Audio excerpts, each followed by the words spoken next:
उसने वो दीवान उठा के उसने बेड पे रखा होगा।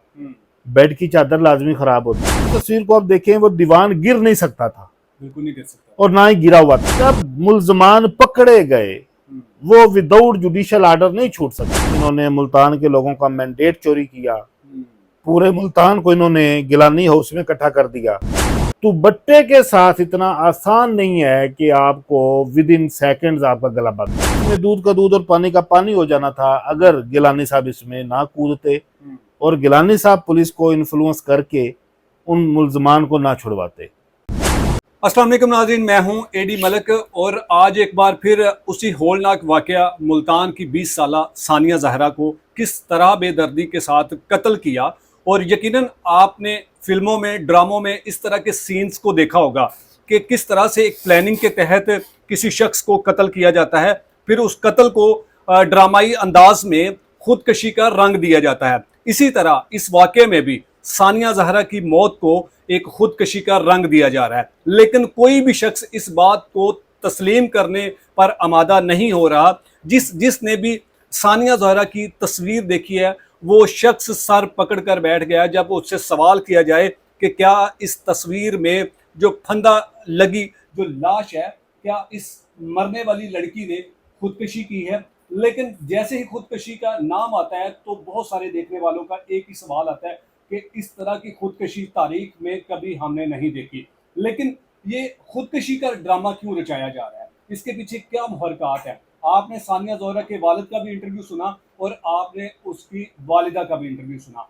हर शख्स का एक ही सवाल है कि सानिया ज़हरा को इंसाफ मिलना चाहिए। मेरे साथ लाहौर हाईकोर्ट के सीनियर एडवोकेट अली हसन जाफरी साहब मौजूद हैं। आज इनसे बात करते हैं क्योंकि ये इस तरह के केसेस को डील करते हैं और देखते हैं कि क्या इनकी राय में इस कत्ल को खुदकशी का रंग दिया जा रहा है या हकीकत में ये कत्ल है या फिर खुदकशी है। जाफरी साहब आपका सर बहुत शुक्रिया।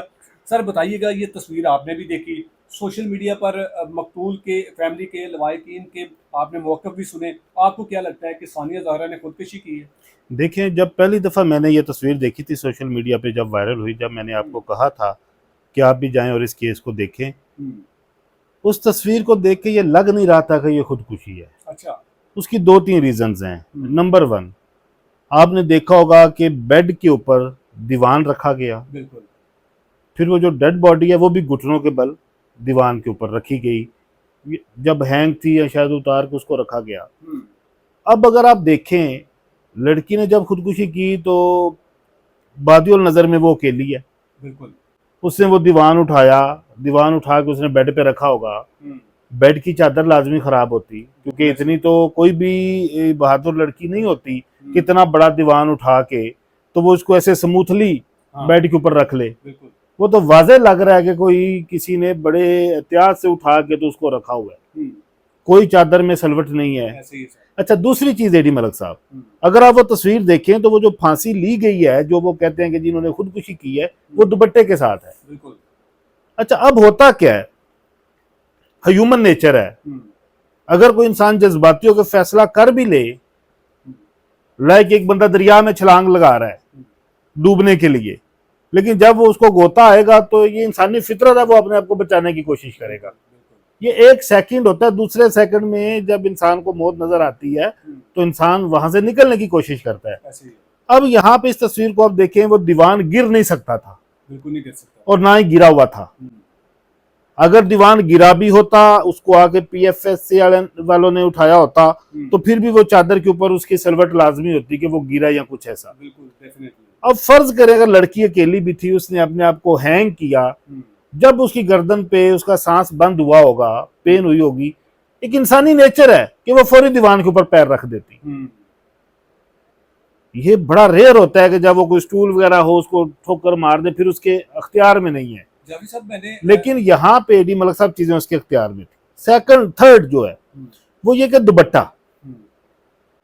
दुपट्टे के साथ इतना आसान नहीं है कि आपको विद इन सेकेंड्स आपका गला बंद हो जाए। रस्सी है, बारीक रस्सी होती है, वो खुब जाती है। हाँ, गले को टाइट कर देती है। ठीक है, वो खुब जाती है, वो नसें दबा देती है। एक दुपट्टा चौरस है, वो नसों को इतनी जल्दी नहीं दबाएगा। मेडिकली भी अगर आप देखेंगे मौत उसकी जो पोस्टमार्टम पे है वो गला दबाने से ही हुई है, ठीक है। लेकिन जो सरकमस्टांसिस नजर आ रहे हैं वो खुदकुशी के नहीं है। अच्छा, आपको फिर किस तरह से लग रहा है कि इसको पहले कत्ल किया होगा, गला दबाकर इसको मारा होगा और फिर खुदकुशी का रंग लगा देने के लिए उन्होंने पंखे के साथ दुपट्टा बांधा और उसके गले में लगा दिया? देखें, ये तो इन्वेस्टिगेशन होती, हम्म, हमारे तो क्यास है ना, बिल्कुल। हम तो प्रज्यूम कर सकते हैं देख के। मैं तो एक तस्वीर को देख के एनालिसिस कर रहा हूं हम्म, कि इस तस्वीर को देख के ये लगता है। हम्म, अब ये है कि अभी तक इसकी इन्वेस्टिगेशन हो चुकी होनी थी। बिल्कुल। अगर, अब मैं क्या कहूं इनको, पहले इन्होंने मुल्तान के लोगों का मैंडेट चोरी किया, पूरे मुल्तान को इन्होंने गिलानी हाउस में इकट्ठा कर दिया ऐसे ही है। कि मुल्तान में गिलानीस के अलावा और कोई रिप्रेजेंटेटिव ही नहीं है अवाम का। अब ये आज नहीं, जब गिलानी साहब प्राइम मिनिस्टर बने थे तब से लेके हम सुनते आ रहे हैं कि कितना इन्फ्लुएंस है उनका और उनके बेटे क्या क्या करते हैं। अभी तक इसमें दूध का दूध और पानी का पानी हो जाना था अगर गिलानी साहब इसमें ना कूदते और गिलानी साहब पुलिस को इन्फ्लुएंस करके उन मुल्जमान को ना छुड़वाते। अब क्योंकि उन्होंने प्रीरेस्ट बेल ले ली हुई है, अब तो वो इन्वेस्टिगेशन ज्वाइन करेंगे, फिर उनकी बेल खारिज होगी, उनको पकड़ा जाएगा। अब उन्होंने थोड़ा सा इसको, वो जो काम 2 दिनों में हो सकता था शायद अब 2 माह लग जाए, लेकिन इंशाल्लाह जब इन्वेस्टिगेशन होगी, अगर मेरिट के ऊपर इन्वेस्टिगेशन होती है तो इसमें मुझे नहीं लग रहा, मैं जाती मेरा ख्याल है कि ये कोई सुसाइड हो सकती है। लेकिन मैं इसके ऊपर सीएम साहिबा से, मरियम नवाज साहिबा की, मैं नजरियाती इख्तिलाफ मेरा हो सकता है, लेकिन आयशा जहाँ जेब वाला इशू हुआ उन्होंने नोटिस लिया, एक दो और इस तरह की रीजन है ना गिलानीस।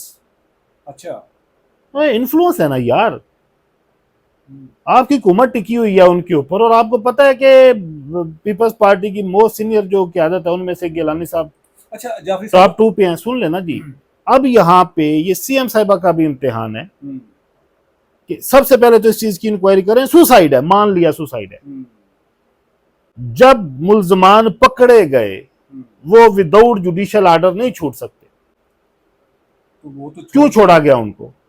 एक बेटी की जान गई है, वो खुदकुशी होगी, होने को कुछ हो सकता है, हमारा मेरा क्यास गलत होगा, ये तस्वीर कुछ और बता रही होगी, हकायक कुछ और होंगे, लेकिन ये चीजें कैसे क्लियर होती? गिलानी साहब का बनता था कि वो सिंपल, अगर उन्होंने अप्रोच करना भी था तो कहते जी मेरिट करें।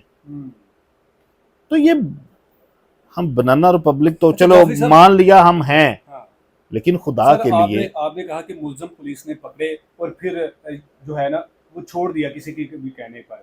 मैंने जब असद साहब का मौक़िफ़ लिया था, इंटरव्यू किया था, जो सानिया ज़हरा के वालिद हैं, उनका ये कहना था कि गिलानी साहब ने इन्वॉल्वमेंट की है, वो सरपरस्ती कर रहा है और उन्हीं के कहने पर पुलिस ने मुल्ज़मान को छोड़ दिया। क्या पुलिस 302 के नामजद मुल्ज़मान को किसी भी बड़े शख्स के कहने पर छोड़ सकती है? यही बात मैं कर रहा था, विदाउट जुडिशियल ऑर्डर। ये बहुत बड़ा मिसकंडक्ट है। आईजी पंजाब साहब आप बड़े एफिशिएंट हैं, और जो आरपीओ मुल्तान हैं वो, और स्पेशली सीएम साहिबा, इस मामले का सिर्फ नोटिस नहीं, इसके ऊपर इंक्वायरी होनी चाहिए, पूरा थाना सस्पेंड होना चाहिए और पता करना चाहिए किसका फोन किसको गया, तो ये बंदे छोड़ेंगे। और वो जो फोन करने वाला है, चाहे एमएनए है चाहे एमपीए है, उसको भी इस इंक्वायरी में शामिल करें, और अगर ये साबित हो जाता है कि उसने इन्फ्लुएंस किया है, दबाव डाल के ये काम करवाया तो उसके खिलाफ भी कार्रवाई होनी चाहिए। देखिए, मौत तो उसकी गला दबाने से हुई है, जबड़ा वगैरह टूटने से नहीं हुई, जो पोस्टमार्टम में है। हम यहाँ पे एनालिसिस कर रहे हैं ना, मैं इस केस में वकील हूँ, हम तो देखें ना इंसान होने के नाते। अभी मेरे पास 2 ट्रायल चल रहे हैं, एक बहनोई ने अपनी साली को कत्ल कर दिया, ये शादरा का केस है, ठीक है, वो मैं कर रहा हूँ, और एक इसी तरह का है कि 3 कत्ल हो गए थे चूंग में, 2 बहुओं ने मिलकर सास ससुर और अपनी नंद को कत्ल करके जला दिया था। अब देखें, मैं इस तरह के केसेस ऑलरेडी कर रहा हूँ, ये जब इस तरह का मर्डर या इस तरह का कोई इंसिडेंट फैमिलीज में होता है तो बहुत सारी चीज़ें होती है, वो इतना सिंपल नहीं होता, वो कॉम्प्लिकेटेड होता है। वहाँ पे एक प्रॉपर इन्वेस्टिगेशन की ज़रूरत होती है, खुदकुशी के पीछे कोई रीज़न होनी चाहिए। जहाँ तक मेरी इंफॉर्मेशन है, जो लड़की का मायका है वो भी बड़े वेल एस्टेब्लिश्ड हैं, जो उसका ससुराल है वो भी, इवन आपको बेडरूम बता रहा है ना कि अच्छी फैमिली थी। खुदकुशी के पीछे कुछ रीजंस होती है ना, बच्चे भी हैं उस लड़की के, यंग बच्ची है, ठीक है, लिहाजा कोई रीजन होनी चाहिए। अगर तो कोई ऐसी रीजन भी मौजूद है कि वो सुसाइड तक गई है, फर्ज करें उसने खुदकुशी की है, तो वो रीजन क्या होगी, कितनी भयानक रीजन होगी, फिर भी वो कसूरवार तो है ना बिल्कुल, ईडी मलिक साहब, जाहिर बात है। फिर भी वो कसूरवार तो है ना। अच्छा सर, बड़ा हम अक्सर देखते आते हैं कि जब भी मरी है ससुराल में, बहू मरी है, चाहे उसको जला दिया जाए, चाहे उसको गला दबाकर मार दिया जाए, चाहे उसको फायरिंग से मार दिया जाए, ये बहू ही मरती है। बहू इतनी ही बुरी होती है जो सिर्फ ससुराल में ही मारी जाती है। अनफॉर्चुनेट है, बहुत अनफॉर्चुनेट है। और मैंने कहा कि जब तक सजाएं नहीं होंगी इस तरह के मामलात में ये सिलसिला रुकेगा नहीं। हम्म, एक बेटी आ जाती है ब्याह के, माँ बाप कहते हैं जा पुत्र, अब तेरा यहाँ से हम रुखसती कर रहे हैं तो तेरा वहाँ से जनाजा उठे। हम्म।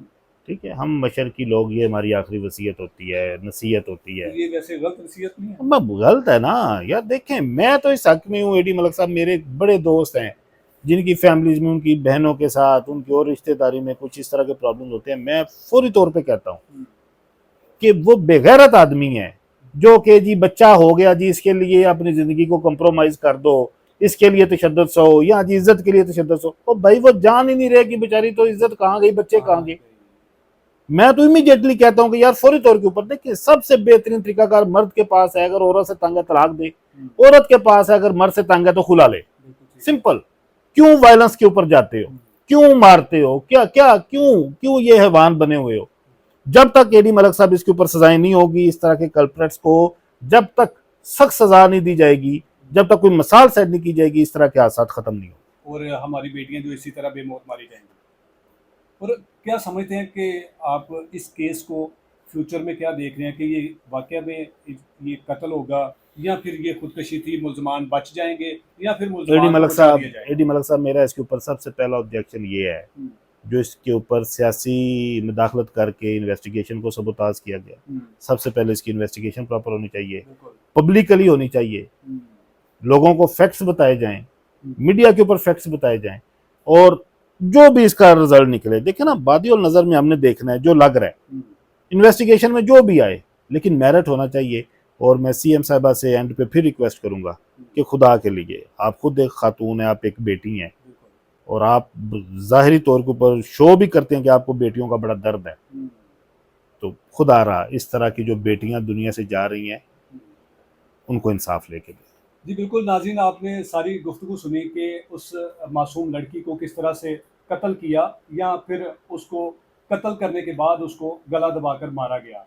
ये सारी कहानी अभी तक कहानी है, इसमें क्या हकीकत है, आने वाले दिनों में इस पर भी हम गौर करेंगे और इस पर भी हम मेहनत करेंगे। जो कुछ भी अपडेट आएगी उसके बारे में आपको आगाह करेंगे, वो बताएंगे सारे फैक्ट्स कि सानिया ज़हरा ने खुदकशी की या फिर सानिया ज़हरा को कत्ल किया। बाअसर जो सरपरस्त आला हैं वो मुल्ज़मान की सरपरस्ती में सरगर्म हैं, और इसी वजह से मुल्ज़मान आज आज़ाद हैं, और मुल्ज़मान ने अदालतों से रजू करके अबूरी ज़मानत हासिल कर ली है। वो इसलिए मुल्ज़मान को छोड़ा गया क्योंकि मासूम सानिया ज़हरा के लवाहिकीन, उसके वालिदैन भी अदालतों में धक्के खाएं, इंसाफ के लिए वो दर बदर भटके। लेकिन आपको सानिया ज़हरा के लिए आवाज़ उठाना होगी, आपको सानिया ज़हरा के कातलों को कटहरे में लाने के लिए आवाज़ बुलंद करना होगी। ऐसा ना हो कि आज सानिया ज़हरा को ससुराल में मार दिया गया, कल को आपकी या हमारी बेटी के साथ भी ऐसा हो सकता है। इसी के साथ इजाज़त चाहूँगा। अल्लाह निगहबान।